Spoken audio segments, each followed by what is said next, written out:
Shalom, shalom. Que la grâce de Jésus-Christ vous accompagne et la puissance du Saint-Esprit soit manifeste sur vous au nom de Jésus.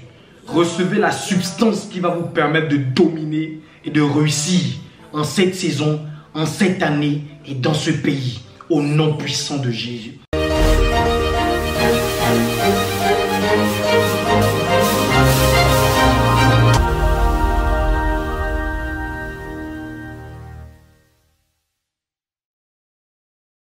Alors, nous étudions aujourd'hui le trimestre prophétique. Et lorsque nous parlons du trimestre prophétique, nous descendons directement dans la dimension du temps chronos. Et le chronos, c'est le temps qui se mesure chronologiquement. Alors, lorsque nous parlons, et l'élément qui nous permet d'étudier dans le chronos pour calculer le temps dans le chronos, c'est le calendrier. Et le calendrier que nous utilisons pour nous, les chrétiens, les fils de Dieu, c'est le calendrier grégorien. C'est un calendrier solaire qui est fait, composé de 12 mois. Et dans ces 12 mois, nous avons 9 mois. Et dans ces 9 mois sont divisés par des saisons, des périodes qu'on appelle des trimestres. Donc, un trimestre, ce sont des périodes de 3 mois consécutifs. Alors, sur ces 9 mois, les 9 mois sont les 9 mois de préparation. Les 9 mois d'équipement. Rappelez-vous une femme qui a pris une grossesse, pris un enfant, qui porte un enfant dans son sein. L'enfant mettra 9 mois à l'intérieur. Et dans ces moments des 9 mois, cette période de 9 mois, ce sont des périodes de préparation, d'équipement, de formation. De même aussi pour les fils de Dieu. Ce sont des moments où Dieu vient te rencontrer, il vient te former, il te donne une vision, il te fortifie, il t'équipe, il te remplit, il t'inonde de sa présence. Il te donne toutes les vertus possibles. Donc, dans ces 9 mois, dans la présence et dans l'étude du temps selon le calendrier grégorien, c'est les 9 mois qu'on appelle la période académique, où les enfants vont à l'école pour 9 mois.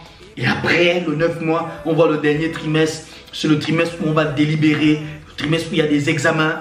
C'est le dernier mois aussi pour la femme enceinte. Elle doit enfanter, elle doit donner la vie. Alors, sur ces 9 mois, il y a un 4e trimestre parce qu'il y en a 3. Le premier, le deuxième et le troisième. Le 4e trimestre, c'est le trimestre prophétique. C'est-à-dire, ce qui n'existait pas doit apparaître. Ce qui ne se manifestait pas doit se manifester. Ce que tu ne possédais pas doit arriver. Et ce trimestre dans lequel nous venons rentrer, le trimestre prophétique, où toutes les paroles qui avaient été dites, libéré, préparé au premier trimestre, deuxième trimestre, au troisième trimestre, mais au 4e trimestre, c'est la saison de la récolte. C'est la saison de l'investiture. C'est la saison du déploiement. C'est la saison de la récolte de toutes les grâces et de la manifestation des grâces. C'est-à-dire le projet qui ne fonctionnait pas, qui était caché, doit se révéler par la puissance du nom de Jésus. Alors je suis venu vous dire, en cette saison, lorsque nous parlons du trimestre prophétique, nous parlons de la période, de la saison où tout ce qui se faisait, ta préparation, tes temps de prière doivent enfanter un fruit.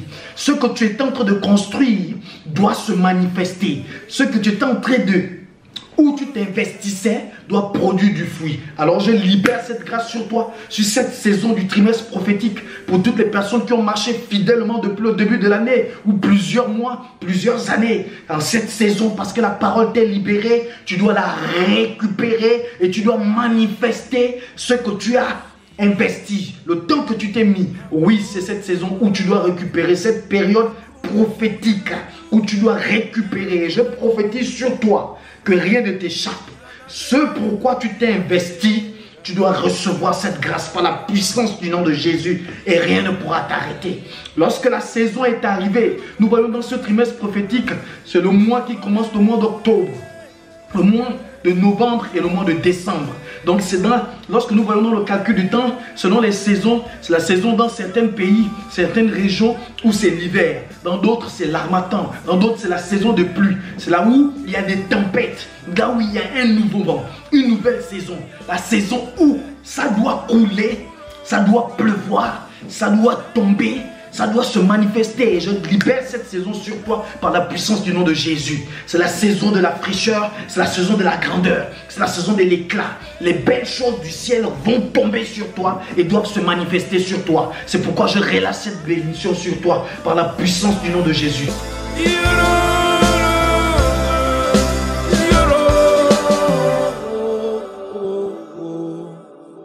oh.